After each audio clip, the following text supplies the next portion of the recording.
travail en général sont là pour traiter de problèmes tout à fait concrets qui sont proposés par les professionnels.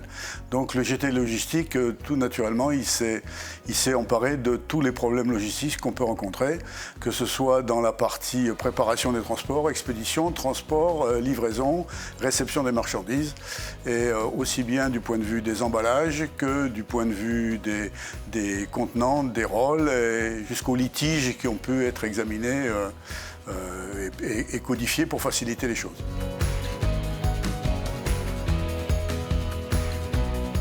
Parmi les livrables qui ont été mis à disposition de l'ensemble des ressortissants de la filière par le groupe logistique, on trouve par exemple le guide des bonnes pratiques logistiques. Les bonnes pratiques autour de la gestion du retour des rôles et plus généralement du retour des emballages, avec dans un premier temps leur identification. Qu'est-ce qu'on appelle un rôle? Quels sont les différents types de rôles?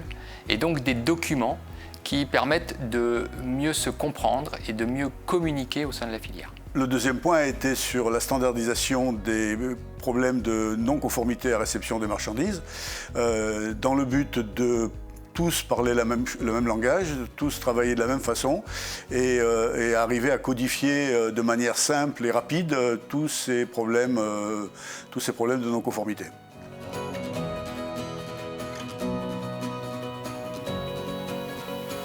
Valor devait s'emparer naturellement du problème logistique puisqu'il intéresse tous les éléments de la filière, il intéresse le producteur, il intéresse les grossistes, il intéresse les distributeurs, voire les entreprises du paysage. Mais c'est vraiment le lieu où tous ces gens-là pouvaient se rencontrer et discuter de ces problèmes qui permettront à la fois de structurer la filière et d'améliorer les résultats des entreprises parce que tout ce qui aboutit à une simplification, ça aboutira à des économies et une amélioration de la situation.